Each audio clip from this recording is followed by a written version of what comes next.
명령하시지 아니하신 다른 불을이라는 제목으로 말씀 함께 살펴보겠습니다. 자, 출애굽기를 구조를 먼저 생각을 해보면요, 1장에서 19장까지 이스라엘 백성들이 애굽에서 나와서 시내산에서 하나님과 언약을 맺는 스토리가 나옵니다. 그리고 20장에 이르러서 우리가 잘 알고 있는 율법의 압축형 10계명을 받는 것을 볼 수 있죠.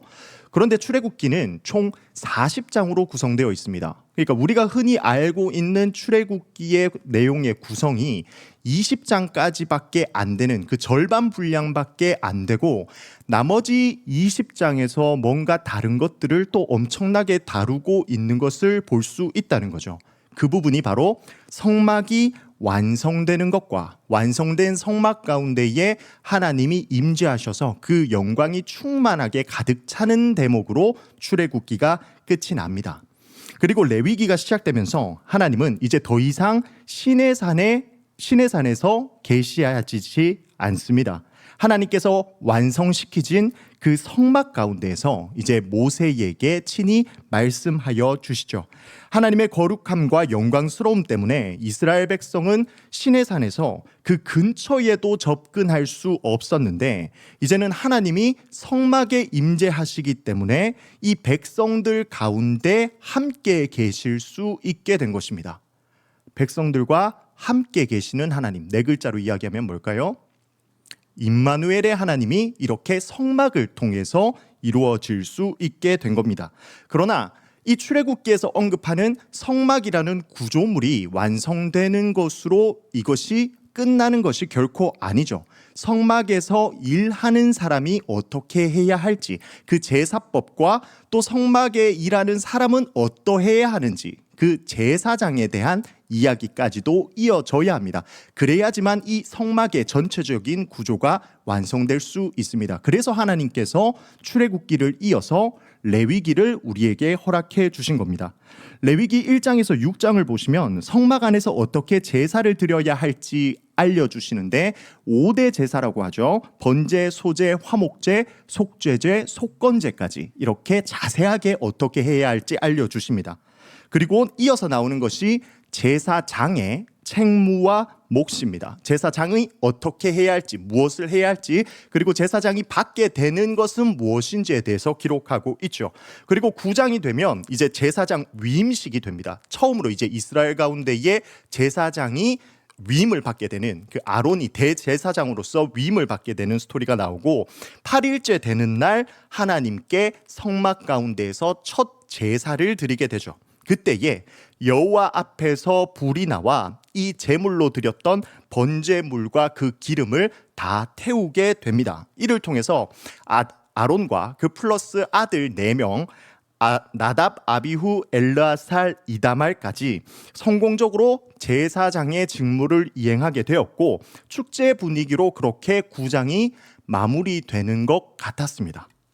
그리고 나서 이어지는 게 이제 우리가 함께 보는 10장의 이야기. 아론의 아들 나답과 아비후가 각기 향로를 가져다가 분향하는 이야기가 등장합니다. 그러나 문제가 있었으니 여호와께서 명령하시지 않은 다른 불을 담아서 분향했다고 합니다. 그랬더니 어떻게 됩니까? 그들이 죽게 됩니다. 이때 하나님께서 죽이신 도구도 너무나 충격적입니다. 불이라고 하는데 여호와 앞에서 나온 불이라고 합니다. 여호와 앞에서 나온 불. 혹시 아까 전에 제가 쓱 지나가면서 한번 이것을 언급했는데 언제 나왔었나요?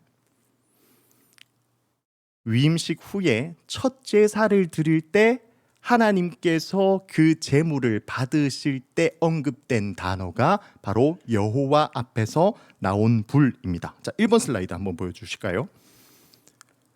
그러니까 오늘 10장 2절에서 밑에 거 먼저 보시면요, 불이 여호와 앞에서 나와서 그들을 삼킵니다. 근데 2절만 올라가 버리면 어떻게 되냐면 불이 여호와 앞에서 나와서 번제물과 기름을 사릅니다.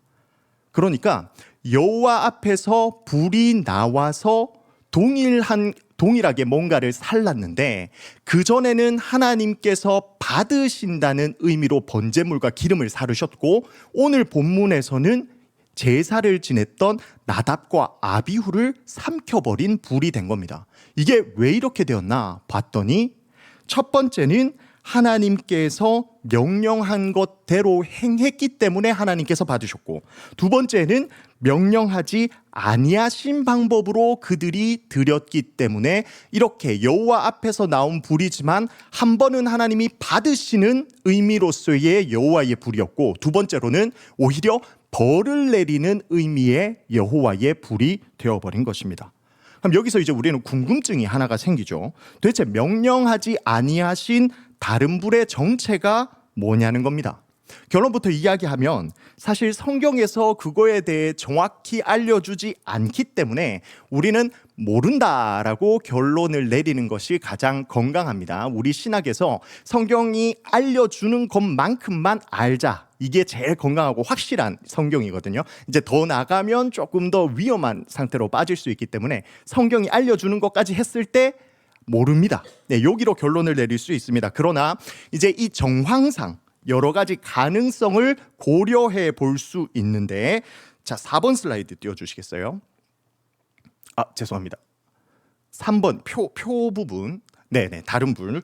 자, 이 다른 불에는 4가지 정도로 추측을 해볼 수가 있습니다. 첫 번째는 불의 문제입니다. 레위기 16장 12절을 보면요, 향로의 불은 제단 위에서 피운 불을 가져온 것을 사용하라 라고 하나님께서 불은 어떤 불을 사용해야 될지 정확하게 알려주십니다. 여기서 제단 위에 불을 사용하라 할 때 이 불은 하나님께서 여호와 앞에 불이 나와 피워진 그 불입니다. 그러니까 뭔가 좀 특별한 의미가 있을 수 있겠죠. 그런데 지금 이 불이 아니라 이 나답과 아비후가 편의상 다른 불을 가지고 와서 향을 피웠기 때문에 그들이 죽은 것이 아닌가 하는 추측을 할 수 있겠습니다. 여기서 조금만 더 나간 신학자들은 이제 추측하기를, 말씀의 근거는 전혀 없습니다, 이들이 우상 숭배할 때 사용했던 그 불을 가지고 온 것이 아닌가 하는 재밌는 상상까지도 그렇게 하는 것도 있었습니다. 자, 두 번째 경우는 시간의 문제입니다. 출애굽기 30장 7절에서 9절을 보시면 향로의 불은 아침과 저녁에 피우도록 되어 있었습니다. 지금 이 나답과 아비후가 향로를 피우다가 죽게 되었죠. 근데 이 시간적으로 아침과 저녁에 피우게 되어 있었는데, 특별히 출애굽기 30장 9절을 보시면 지정된 향을 때에 맞추어 드리는 것 외에 다른 향을 드리지 말라, 이렇게 규정합니다. 다른 향을. 그러니까 지금 표현이 다른이라는 표현 속에서 뭔가 이 다른 불과 비슷한 뉘앙스를 가지고 있는 것을 볼 수 있죠. 다른 불과 다른 향의 표현이 비슷하다라는 점에서 지금 이들이 하나님께서 규정하지 않은 엉뚱한 시간에 이러한 불을 드렸기 때문에 하나님이 다른 향으로 여겨져서 이렇게 하나님이 받지 않으시고 벌을 내리신 것이 아닌가, 그렇게 추측을 하기도 합니다. 세 번째는 장소의 문제입니다. 그들이 분향단의 향을 피운 것이 아니라 지성소 안으로 향로를 가지고 들어갔다라는 추측입니다. 지성소는 대제사장 아론만이 1년에 단 한 번 대속죄일에 들어갈 수 있는 가장 거룩한 장소입니다. 실제로 지금 레위기 16장 1절을 보시면 나답과 아비후가 죽은 이후의 시점에서 모세가 그 자녀들에게 이야기하는 것을 기록하고 있는데, 그때에 지성소에 아무 때나 들어오지 말라고 강조하는 게 나옵니다.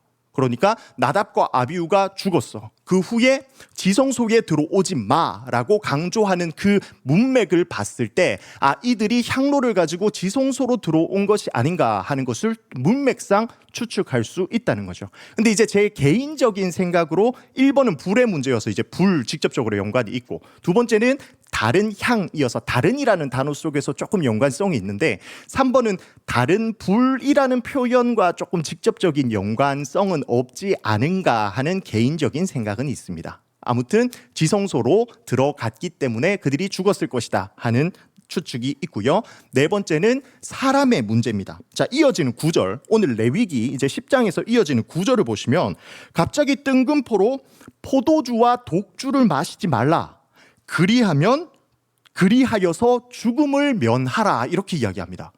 그러니까 갑자기 지금 제사장의 직무를 이야기하면서 포도주랑 독주를 먹지 말아라. 그래야 너희들이 안 죽을 수 있다라고 이야기를 한다는 거죠.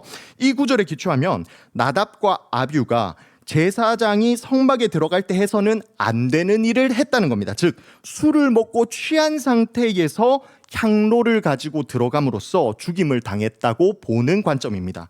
제사장의 허락되지 않은 상태가 그들이 가지고 있는 이 불을 허락되지 않은 다른 불로 만든 것이다 라는 관점인 것이죠. 자, 신학자에 따라서 가장 가능성이 높은 것을 다르게 기록하기도 합니다. 제가 여러 책을 비교해서 봤는데 어떤 신학자는 1번이다, 어떤 신학자는 4번이다, 뭐 이런 식으로 다르게 그렇게 강하게 주장을 했습니다. 그래서 뭐가 정확히 정답이다 이렇게 답을 내리기는 어려울 것 같습니다. 어쩌보면 복합적인 이유로 이렇게 그들이 죽었을 수도 있겠죠. 다만 진짜 중요한 것은 이들이 하나님의 주신 율법을 무시하고 여호와를 등한시하는 결과를 초래했다는 겁니다. 하나님은 지금까지 자신이 원하시는 거룩한 제사를 레위기 가운데에서 계속 설명해 주셨는데 이들은 그것을 무시했다는 거죠. 거룩의 구별이 순식간에 무너지는 것을 막기 위해서 하나님은 지금 이 제사가 드려지고 난 이후에 바로 이 시작점에서 그 거룩이 깨어지는 상태를 막을 수밖에 없었다는 겁니다. 결국 이들이 불로 죄를 지은 것처럼 하나님도 그들을 불로 심판하게 되었습니다. 자, 그 이후에는 이제 이들의 장례식의 스토리가 나옵니다. 모세는 아론의 삼촌 우시엘의 아들 미사엘과 엘사반에게 죽은 나답과 아비후의 장례를 맡깁니다. 되게 지금 촌수가 엄청 어렵게 돼 있는 것처럼 보이는데 모세가 아론의 삼촌 우시엘입니다. 삼촌의 아들 미사엘과 엘사반에게, 그러니까 아론으로 치면 사촌 관계죠. 사촌에게 자신의 아들들의 장례를 맡기게 된 겁니다. 아론과 그 아들 제사장에게는 오히려 머리를 풀거나 옷을 찢지 말라, 그래야 죽음을 면하고 진노를 면할 것이다, 이렇게 경고를 합니다. 아니, 이들이 지금 제사장이고 잘못한 것도 분명히 맞습니다. 그런데 아무리 잘못했다고 하지만 아들이 죽었고 친형제가 죽었는데 지금 슬퍼하는 표현을 못하게 하는 것, 이거 너무하는 것 아닌가 하는 생각이 들 수 있습니다. 그러나 사실 이것은요, 그들이 잘못한 거에 대한 처벌이 아닙니다. 죽은 자의 애도에 대한 규례와 이것 또한 연결이 되어 있습니다. 레위기 21장을 보시면 죽은 자들과 접촉하는 것은 사람을 부정하게 만들기 때문에 이스라엘 백성도 시체와는 접촉을 하지 않도록 금지를 시킵니다. 만약에 불가피하게 접촉했다면 반드시 정결 의식을 진행하도록 만들었죠. 그리고 제사장은 이 규례에 의해서 더욱더 엄격하게 관리되었고 가족이 죽은 경우에만 부득이하게 그 시신을 만질 수 있도록 허용을 해줍니다. 그러나 아까 전에는 제사장이었습니다. 제사장은 가족의 시체만 만질 수 있다. 그러나 대제사장은 자신의 친부모의 죽음에 대해서도 접촉은 물론이고 애도하는 것까지도 다 금지됩니다. 이제 4번 슬라이드 띄워주세요. 21장에 이렇게 기록되어 있습니다. 대제사장은 그의 부모로 말미암아서도 더러워지게 하지 말며, 그러니까 만져서도 안 되고 옷을 찢어서도 안 된다 하는 것을 명확히 보여주죠. 지금 이 제의법상으로 최정점에 있는 대제사장과 제사장에게는 이렇게 특별하고 엄격한 기준이 요구되고 있는 겁니다. 그 이유가 무엇인가 해서 봤더니 5번 슬라이드 띄워주세요. 오늘 말씀 6절에 여호와의 진노가 온 회중에게 미침을 면하게 하기 위함이라고 합니다. 대제사장의 죄는 자신의 죄로 끝나는 것이 아닙니다. 그래서 오늘 본문을 보면 3절에 모세의 말 이후에 이제 아론이 잠잠하게 되는 것을 보여주고 있습니다. 대제사장에게 주어진 애도 금지 명령 때문에 슬퍼할 수도 없었다는 거죠. 그러나 우리 하나님은요, 그저 냉정한 분이 아닙니다. 가족이 직접 애도를 못하게 하는 대신에 6절에 이스라엘 온 족속에게 애도를 명령하십니다. 그래서 아버지 아론을 대신하여서 이스라엘 전체가 이 나답과 아비후의 아버지가 되어서 형제가 되어서 함께 슬퍼하도록 그렇게 명령을 내리시죠. 자, 그리고 나서 이어집니다. 본문 사건을 바탕으로 해서 9절과 11절 가운데 제사장들이 해야 할 것과 그 자세에 대해서 다시 한번 아주 명료하게 말씀해 주십니다. 자, 표 한번 띄워주세요. 다음 슬라이드. 자, 이렇게 세 단계로 보여지는데 9절을 보시면 회막에 들어갈 때, 그러니까 제사를 지낼 때 포도주나 독주를 마시지 말라. 10절에서는 부정하고 정한 것을 분별하라. 11절에서는 규례를 이스라엘에게 가르치라. 이렇게 기록하고 있습니다. 그런데 이게 참 재미있게도 레위기 전체 구조를 보면요. 지금 저기 로고 때문에 가려져 있는데 저게 레위기 구조입니다. 1장에서 10장까지가 제사 제도에 대해서 가르치고 있습니다. 근데 이 9절의 내용, 이 회막에서 제사할 때 어떻게 해야 되는지 연결이 되고요. 두 번째, 부정하고 정한 것이 그 11장에서 16장 전경을과 부정에 대한 것과 연결이 되죠. 그리고 세 번째, 규례를 이스라엘에게 가르쳐서 하나님 백성의 삶이 어떠한 것인지 17장에서 27장 가운데 또 디테일하게 그렇게 설명이 되어 있는 것을 볼 수 있습니다. 그리고 실제로 레위기 구조상 이제 1번 섹션이 끝나는 그 10장에서 그리고 2번 섹션이 끝나는 16장에서 이 나답과 아비후 사건을 언급함으로써 단락이 마무리되는 것을 보여주고 있습니다. 자, 이렇게 하나님은 계속 이스라엘 제사장이 어떻게 해야 할지 다시 한번 반복하고 반복해서 너희는 이것을 지켜야 한다라는 그 의무를 제사장들에게 지어주고 있습니다. 그리고 이후의 말씀도 같은 맥락으로 이어집니다. 그러나 이 이후에 일어나는 그 말씀이 우리에게 엄청난 소망이 됩니다. 자, 이제 슬라이드는 꺼주시고요. 12절에서 15절을 보시면 하나님께 드려진 제물 중에서 제사장이 먹어야 할 몫에 대해서 기록을 하고 있습니다. 사실 이 내용 또한 이미 앞에서 언급되었던 규정인데 잔소리처럼 여기서 또다시 강조되어지고 있습니다. 이것은 제사를 드릴 때 반드시 하나님께서 지시하신 법대로 따라가야 한다는 것을 강조하기 위해서 그렇게 반복되이 계속 기록하고 있는 것이죠. 취임 첫날에 이미 두 제사장이 죽어나가고 있는 이 상황 가운데서 이러한 반복은 결코 단순한 잔소리로 여겨지지는 않았을 것입니다. 근데 이때 사건이 발생해 버립니다. 백성이 바친 속죄 제물은 기름기만 제단에서 태우고 나머지는 제사장이 먹어야 한다라고 가르치고 있습니다. 제사장들이 이 속죄 제물을 먹는 것까지 해서 이 속죄 제사가 완성되고 백성들의 죄가 용서받게 되는 과정인 것입니다. 그러니까 제사장이 속죄 제물을 먹으면 하나님께서 그 죄를 용서해 주신다는 거죠. 이게 어떻게 이렇게 되는가 봤더니 신학자들은 제사장들이 속죄 제물을 먹음을 통해서 백성들이 전가한 그 죄가 제물에게 갔다가 그 죄물의 죄가 다시 제사장한테 가서 하나님께 해결받는 그러한 메커니즘이 아닌가 이렇게 해석을 합니다.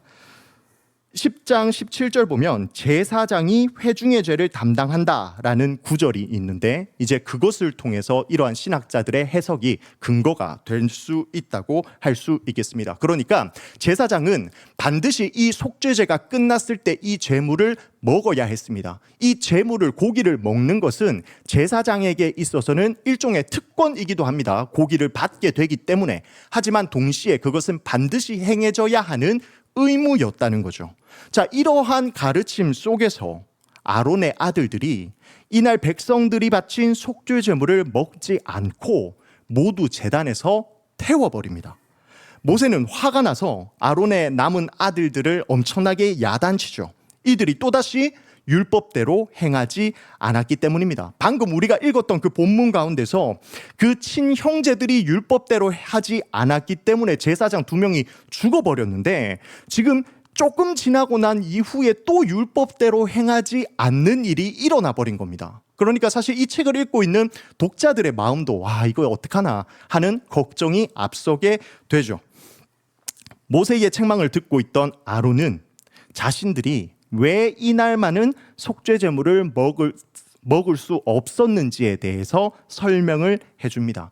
지금 현재 두 아들이 하나님께 범죄하여서 죽은 상황 가운데서 자신들이 무슨 낯으로 하나님 앞에서 제사장의 몫을 당연하다듯이 그 특권을 당연하게 찾아 먹을 수 있겠냐는 겁니다. 이날만큼은 하나님이 이 제사장들의 몫까지도 다 받으시고 백성과 플러스 제사장의 죄까지도 다 용서해 주시기를 바라는 마음으로 이렇게 고기를 전부 다 하나님께 태워 드린 것이죠.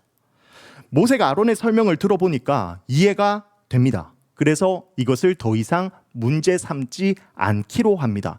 율법대로 행하지 않았지만 그 마음을 보고 이거 괜찮다라고 모세가 판단했던 겁니다. 물론 모세가 판단했다라고 이야기하지만 그 뒤에 계신 하나님도 모세와 동일한 관점으로 그렇게 그들의 마음을 이해해 주셨습니다. 이날만큼은 특별한 날이기 때문에 하나님도 아론의 아픈 마음을 헤아리셨던 것입니다. 자, 이제 이 말씀이 오늘날 우리와 무슨 상관이 있는지 한번 적용점으로 넘어가 보겠습니다.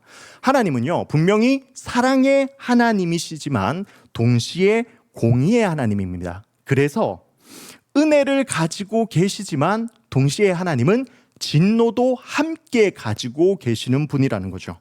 한편으로 볼 때 그분은 독생자 예수 그리스도를 우리를 위해서 내어주실 만큼 은혜가 풍성하신 분입니다. 그러나 다른 한편으로 볼 때는 그 누구도 침범할 수 없는 위험하다라고 이야기할 수 있을 만큼 치명적인 거룩성을 가지신 분입니다.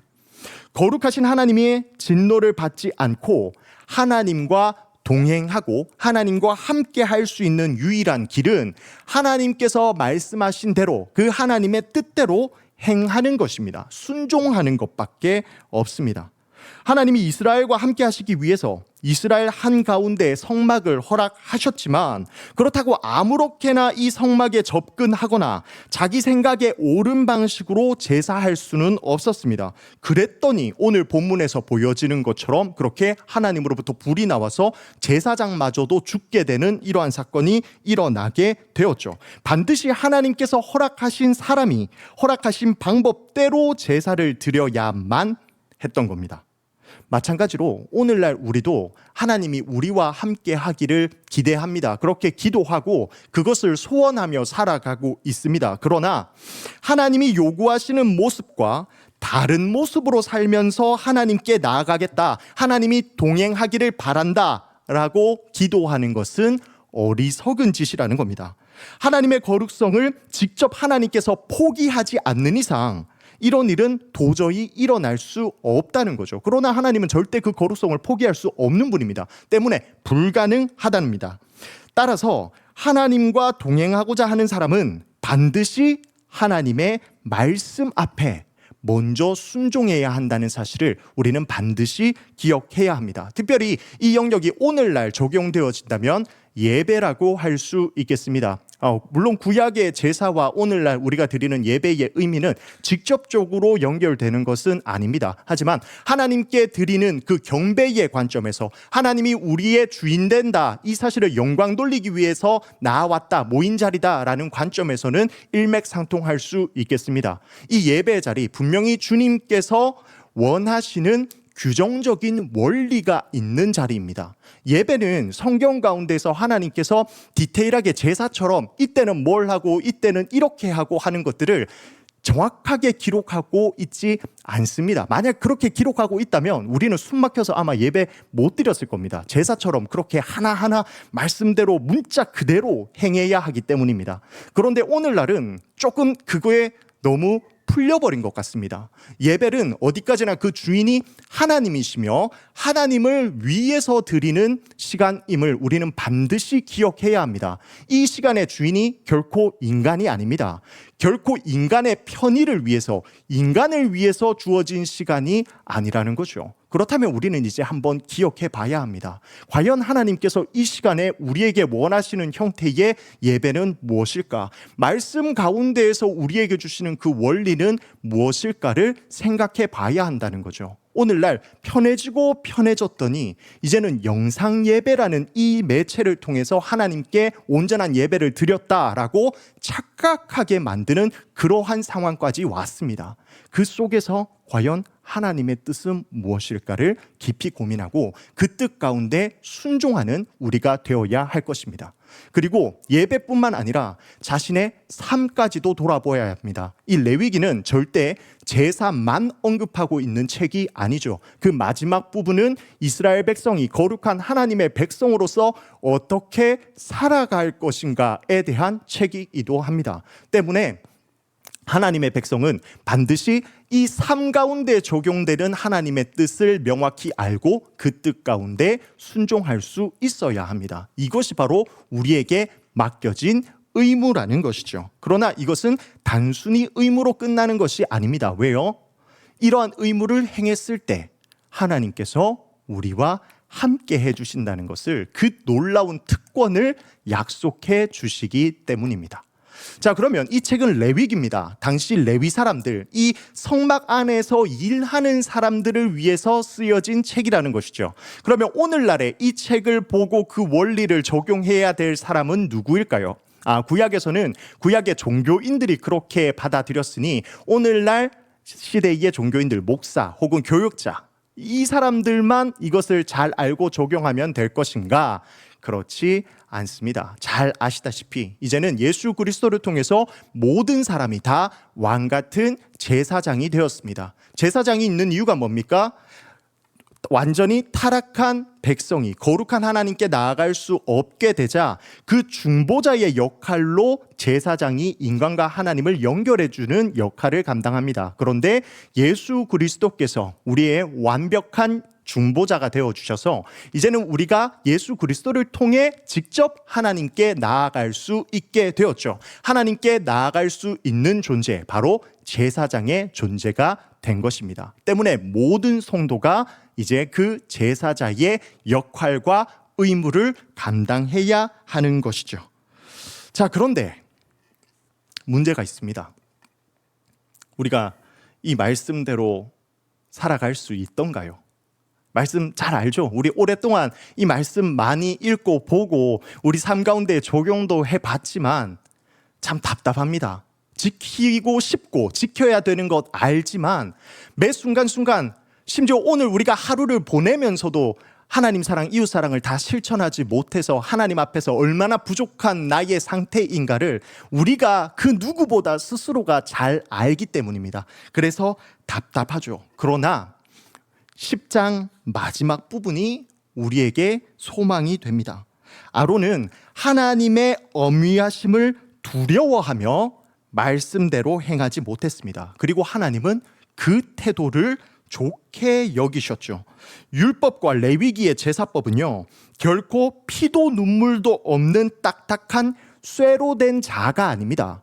그러니까 이 차가운 자를 하나님께서 들이대시면서 너는 1cm 부족하네? 탈락. 너는 1mm도 부족하구나. 그래서 너는 탈락. 이런 식으로 행하시는 하나님이 아니라는 거죠. 하나님은 결코 하나님을 경외하고 두려워 떠는 자들에게 가혹한 분이 아니라는 겁니다. 올바른 관계 속에서 하나님은 그 중심을 보시고 판단하시는 분이라는 거죠. 그래서 겉으로만 보면 우리가 읽은 본문 가운데에서 율법대로 행하지 않았는데 불이 나와서 그들을 태워 죽였고, 그 다음 뒷부분을 20절을 보시면 그들도 율법대로 행하지 않았지만 오히려 좋게 여기시는 장면을 볼 수 있습니다. 여기서 중요한 게 바로 중심과 관계라는 거죠. 율법은 무겁지만 관계는 가볍다라는 이 사실을 우리는 반드시 기억해야 할 것입니다. 여러분이 제사장입니다. 하나님의 말씀대로 예배도 삶도 우리는 지킬 수 있어야 합니다. 그것을 못하면 우리에게 두려운 벌이 임할지도 모릅니다. 그러나 하나님은 그 마음을 잘 아시는 분이라는 거죠. 그래서 우리를 이해해 주십니다. 그렇다고 마음대로 편하게 살라는 말은 아닙니다. 그것은 구원파 교리죠. 그러나 우리 중심을 하나님께 그렇게 바르게 설정할 수 있어야 할 것입니다. 하나님을 두려워하며 그 뜻대로 살아가고자 몸부림치는 우리 대구 동성교회의 모든 성도님들 되시길 간절히 소망합니다. 아멘. 기도하겠습니다. 사랑과 은혜가 충만하신 하나님